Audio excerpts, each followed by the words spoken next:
Welcome to the Worst of the Riot podcast. Coming up, what do you do when your girlfriend won't pay for anything? Also, why you should be mad at Wendy's and more on the Worst of the Riot podcast. You won't hear a show like this anywhere else. And that's probably for the best. The Worst of the Riot, Radio U. If I told you that a couple just recently got married in a gas station bathroom, ridiculous, right? I would say ridiculous. What if I told you it was at a hop shop? You ever been to a hop shop? I've never been to a hop shop. Have you seen a hop shop? A hop shop? Yeah. What do they have at a hop shop? That sounds like someplace you would dance or maybe do drugs. I don't know. That sounds like a horrible place. A hop shop? A hop shop. Well, they got pop at the hop shop. They have pop. They do have pop, but they also have you actually do wood dance because the hop shop convenience store gas station is home to disco bathrooms. So this couple got married in a gas station bathroom, but it wasn't just any gas station bathroom. It was a disco bathroom. They have multiple of these locations. It's something they just celebrated the 1-year anniversary hop shops did of having disco bathrooms. So you go to the bathroom and then you can press a button and it makes the disco ball go and whatever. And so this couple in Kentucky decided they wanted to get married in a hop shop disco bathroom. And they did just that. I like how they walked down the aisle. Of the gas station. Literally down the aisle. Yeah. Into the bathroom. And they're wearing she's wearing a wedding dress. Yeah. It looks legit. There's people there. There's some guests. Grandma's there. She's getting a video. Are you sure it's grandma or is it just somebody who was trying to get some Funyuns? Who was just there. Yeah, it's just like, hey, a wedding. Well, I might as well take a video. Yeah. One of the guys in the bathroom, I swear on my life, he has a big cup. He's got a big cup that he probably just filled up. Yeah. He's got the 48-ouncer Mountain Dew in there. Well, wouldn't you if you had the opportunity? If I was at a wedding at a gas station, I probably would spend the $1 to have a drink during the wedding. Yeah. It just feels like a good deal. It says they got married by an actual hop shop employee named David Beery. What are the odds that a hop shop, a gas station employee is ordained or whatever? Maybe he got ordained for this moment. Possibly, yeah. I guess some places you can do that fairly easily so that he could perform the ceremony. It looks like they had fun with it. So I did have to think, though. I was just thinking, what if you needed to go to the bathroom? You just pulled up, you filled up your tank, and now you need to drain your tank. And well, nobody's walking in during their ceremony. I know the gas that's station's closed. They closed it. You think? Yeah, I think they closed the gas station for this. I think they rented the whole thing out. Yeah.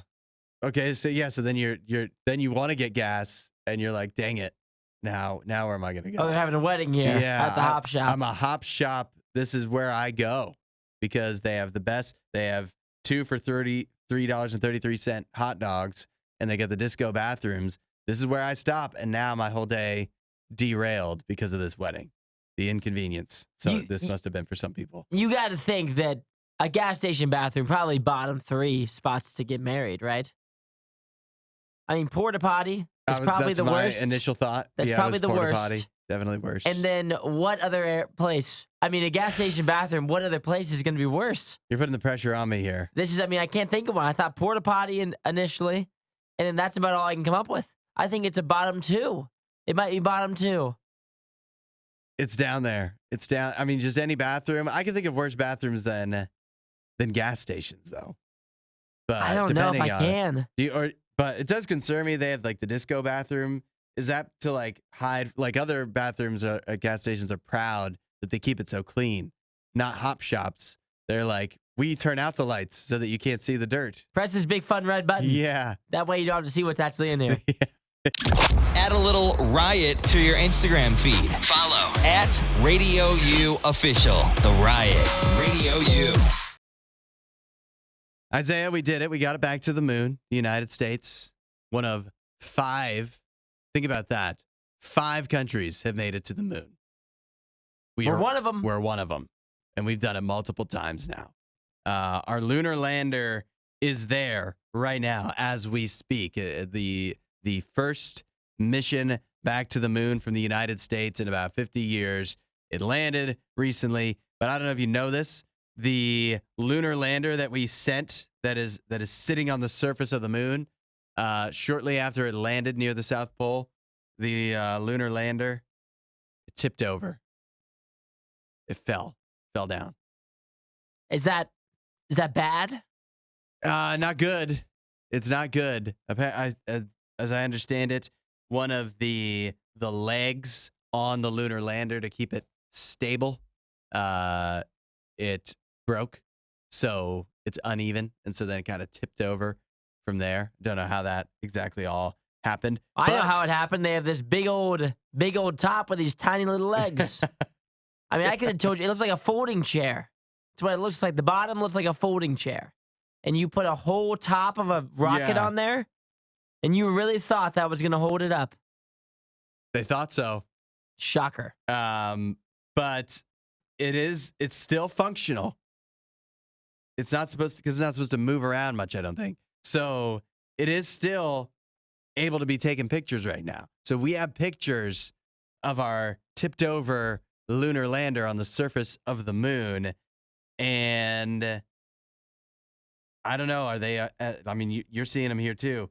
They're just as impressive as you might think. It's a fisheye lens. Yeah. What in the world are we doing? These pictures, I mean, this is like something my grandma would take. This is a horrible photograph. But it's one of the best photographs we've ever gotten of the moon. I mean, you would think that if we're going to put something on the moon, that the camera we send up there would at least be iPhone quality that we can put in our pocket. I mean, we carry around. I mean, think about all the cameras you got on that iPhone. I've got like 6 on the back side of it now. Yeah. And this is what we send to the moon? Can barely, that doesn't even cover the whole screen. It's literally a fisheye. It looks like you're looking through a peephole. It does, which you have a lot of experience with. Yeah.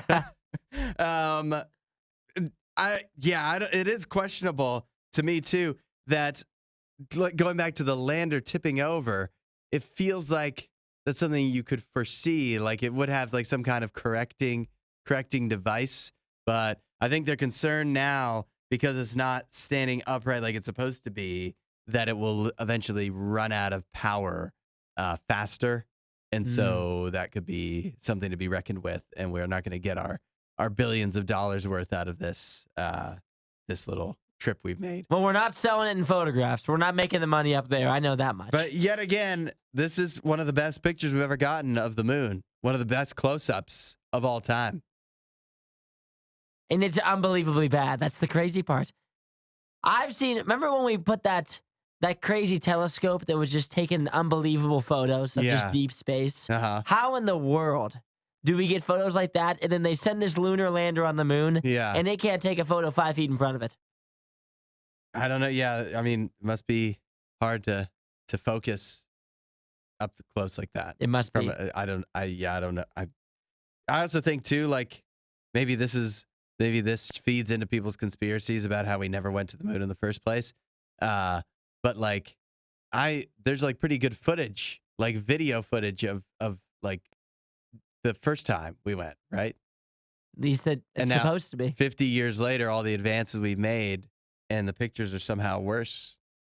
Maybe we'll get better ones. Maybe these are just like the beginning ones. Yeah. Like a week from now, they'll bring out the good camera. Right. Those take longer to send. They got to upload. Exactly. Bad internet on the moon. The cloud. It's not making it through the cloud. Right. It's got to bounce off of several satellites before it is downloaded here. So that's probably what it is. We'll give them a week. Yeah. They'll give us some better stuff. This is Radio U's Worst of the Riot. Wendy's is going to be testing something new out that I do feel, well, I'm going to get everyone's reaction to it at 8772 Radio U.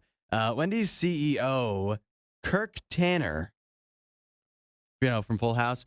He says that they are going to begin testing out dynamic pricing, aka surge pricing, similar to what like Uber does. So like at high priority times when more customers are coming into Wendy's, they are going to be increasing prices of menu items at certain locations. They're going to have like digital menu boards where the price is constantly fluctuating during some peak times. So he says that using the Dave Single, one of their most popular menu items as an example, that could go up as much as $1 on top of what it already is. $1? During peak times. Yeah. Yeah. They're going to see how it goes, testing at the surge pricing at Wendy's. What are your thoughts? Does it ever go down? That would be ideal, right? I guess if you go at non-peak times, it goes back down to what it normally is. That's not what I want to hear. Yeah. I want it to be below what it normally is. Right. I'm seeing here because like it's this story kind of explains some other places that do it. We're all familiar with like Uber doing it, and that makes sense because at peak times you have more people trying to get rides, but still like the same amount of drivers potentially. So it makes sense that they would raise the prices, supply and demand. At Wendy's, it doesn't make as much sense. There's still plenty of other restaurants you could go to that are keeping the prices the same. It doesn't make as much sense. But I did see like there's some bars that do it kind of more like the stock market, where like if something's getting ordered a lot, they rise the price, and like it's in real time. They will raise the price of things that are getting sold a lot, and then you could get a deal on something that not many people are ordering because it's lower in the stock market style. Yeah, which that sounds fun. That's like a bar thing. That's Right. like the shtick of the bar. This Yeah. is Wendy's we're talking about This is here. Wendy's, and they're not doing it to be fun. This isn't some special restaurant. Yeah. This is just Wendy's being like, you know what? Maybe at lunch, what if we charge $1 more? Yeah. Because we're busy. Why don't we squeeze even more out of you, as if things aren't expensive enough already? The price for Wendy's doesn't go up during lunchtime. Why should it go up for me? Why would I go to Wendy's and not somewhere where I know how much I'm going to pay? Yeah, exactly. And you think about it too, the regulars, like at any restaurant, particularly at Wendy's, you're going to have regulars and they're going to be upset. And now at lunchtime, they're taking the workers' time away from making food because they're going to be complaining about why their burger costs 55 cents more than it normally would. And it's not like Wendy's is this typically cheap place either. Like, it's not like it's less expensive than McDonald's. So, like, if you did go to Wendy's, Yeah. like, and you got it at the right time, you're paying this cheap price. No, it's not even cheap. Like, it's just like all the other fast It's food comparable, places. yeah. Yeah, it's just the same. So it's either you're going to be paying just as much as you would if you went to any other fast food restaurant, or if you hit it at the wrong time, you're going to be paying more. Yeah. This, it really makes me upset if they think that, like, they can, it's supply and demand. Well, I'm going to demand food from somewhere else because I'm not getting it at Wendy's. Do you think what would Dave Thomas say about this? Bad business. Look in the mirror, Kirk. What would Dave Thomas say? If podcast awards were ever a thing, this show wouldn't win any. This is the Worst of the Riot podcast.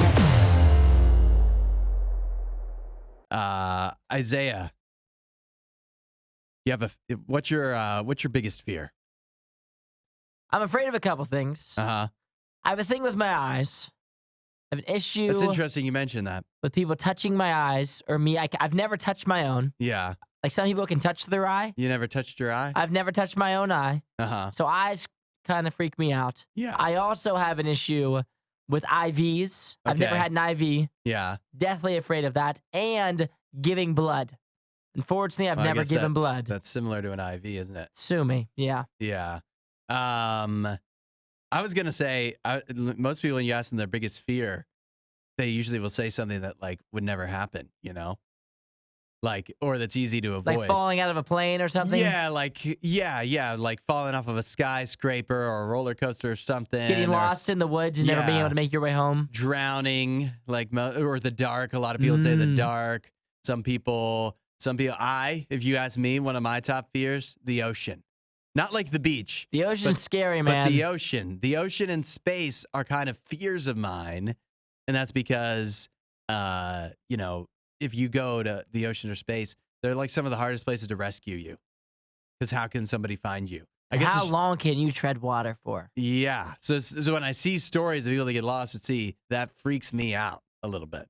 Actually, I have a lot of fears. And then when I think about it, that's what most people would say is one of those. But like, we all have fears too that are more like day-to-day stuff that actually is realistic too. But we don't say those ones as much. Like sleeping in through your alarm? Sure. Being late for work? Yeah. That feels like a minor one, but it is that's one of them. Your fear of needle. I mean, again, that's easy to avoid, but like thinking about like some people are really afraid of rejection or like abandonment or, like things like that kind of stuff, that the fear of branching out, of talking to new people, like kind of that kind of stuff where it is day-to-day stuff, but you don't like to confess those ones as much because you feel like other people might judge you. And the thing is, for a lot of those fears too, if the person you're talking to doesn't suffer from that same fear, they just don't get it. Like, it's hard. If I told you I'm afraid of talking to new people, that would you are not. You have a very outgoing personality. If I told you that, you'd be like, "What's the big deal? It's fine. I talk to new people all the time." That's what people say. I talk to new people all the time. Every day. Every day. Yeah, right. It's much harder. So we don't like to. But it's those fears when they're the day-to-day things. The week-to-week things, they can be really crippling. They can really change how you live your life. But it's harder to talk to anybody about them because, again, there is so much judgment. And there's so many people who do those things day to day and don't experience what you experience at all.